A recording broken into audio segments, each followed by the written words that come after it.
What's good, YouTube? Welcome back once again to another absolute video. It is I, your absolute coach, and today's video is going to be a topic about where does the absolute mindset fall? Are we mainly believing in what's good and bad, or are we trying to go for what's right and wrong? Stay tuned, and I got you with the answer. So, let us begin with a quick legend of both, right? So when it comes to good and bad, what it is completely subjective. Good and bad is subjective. You get to decide what is good and bad. You get to decide whether chocolate is bad or vanilla is bad. You know, I like this, I like that. It's all about you, which also can make good and bad seem selfish. And when it comes to completing our goals, I say it all the time on this channel. You need to be selfish when it comes to completing your goals. Be selfish with your time, selfish with your money, selfish with whatever you need to be. Stop sharing yourself with everybody. That's the problem with a lot of people. We want to give, and give. But the moment we give, we can't take back what was once given. And the one thing you can never take back, especially from other people, is your time. Now let me give you a legend of right and wrong. All right, as you can see, right and wrong is quite the hefty topic. So, we gotta get to it. Let's whittle it down, right? First off, right and wrong is very universal. You do not get to decide what's right and what's wrong. You can have an opinion, but that's all you're gonna have if you ain't got a position of power. Next are some examples, right? You got the Constitution. I'm in America. I'm sure the viewer may be in America or somewhere. You have your own law for the country. You have something that tells you what you can and cannot get away with. Next is religion. Religion can play a big influence on what we think is right and wrong. And then you got the law of state. Again, same with the Constitution. Those in power make that. They tell people what they can and cannot do. And then another thing about right and wrong is that you got to conform to it. And the way that we conform to it today is if you disobey, you go to jail. And you don't want to go to jail because you don't want to find out what those animals are going to do to you in there. That's what they tell you. And honestly, it may be true, it may not be. I'm not going to speak out my rear and say how it's going to be. But what I am going to do is tell you where absoluteness falls in. So let's get started.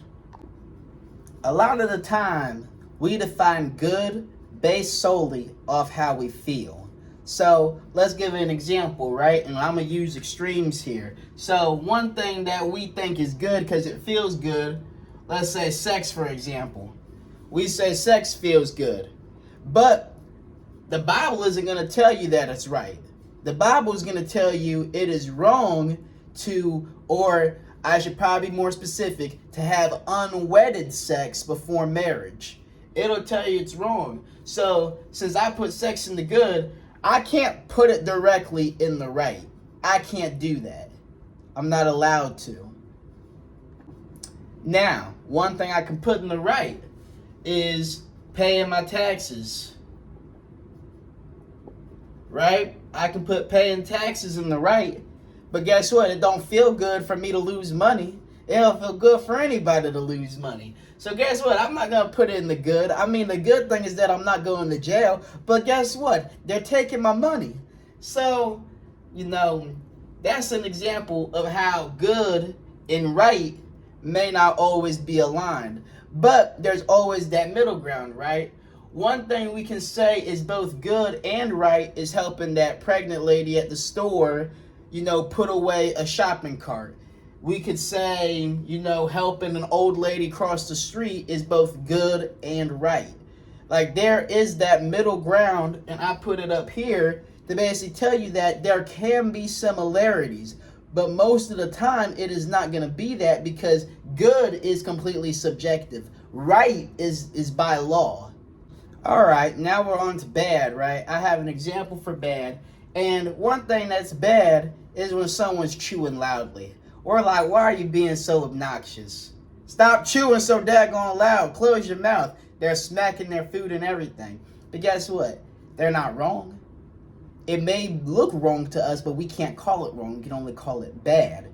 Because if it were wrong, they'd be in jail. They'd be arrested. I'm calling 911 because someone is being obnoxious, smacking their food. Shame on them. I'll deem it as bad.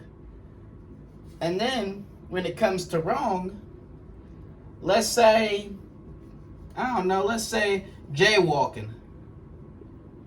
Jaywalking is something a lot of people won't see as bad. They'll be like, there ain't no cars coming. I'm going to go ahead and walk across the street because there's no cars coming. So what? It's still wrong at the end of the day. You're breaking the law. Could I really say it's bad? No, not really. I can't, because it doesn't really impact me that much. It doesn't impact me unless I'm the individual who has to enforce the law. Because then what's good and bad is influenced by exactly what's right and wrong. And that is where I get into the whole absolute mindset. Absoluteness can actually, in a sense, fall into both of these categories of good and bad and right and wrong. Because what's good and bad can be influenced by us, by our experiences, our culture. I can't tell you how to use the absolute mindset to benefit you to the maximum potential, because I have this channel to try to boost you guys. Your culture, your religion, everything is so unique to you. I don't want you to be like me. I don't want you to do that. I want you to be better. I want you to be the best you possible. That is what matters most, using the absolute mindset. So when we put good and bad and right and wrong, one thing I have is just a set of rules. A set of rules on things that I believe are good and bad.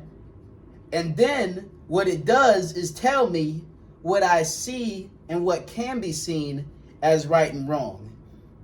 And typically my code of honor, it doesn't conflict with law, because I don't want to go to jail.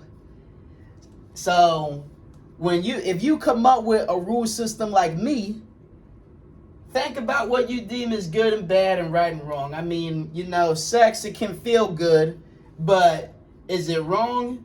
Again, in someone's eyes, it will be. If you are trying to get to heaven, doing right by God, I'd suggest you repent. But if you're not harming anybody, I'm not going to say it's wrong at the end of the day. But guys, that's my video. I gave you some examples of the in-between. I didn't really want to write all of them, but I hope you enjoyed the video. I hope you gained something from it. A lot of us, we question how we're going to live life, whether we're viewing it as good and bad or right and wrong. Personally, I mainly look at things as good and bad because, I want to accomplish goals. I can be a very selfish individual, but that's my life. Some of y'all may give more than you take. Again, that's you. But guys, I hope you enjoyed the video. Like, subscribe, share, and as always, remain absolute.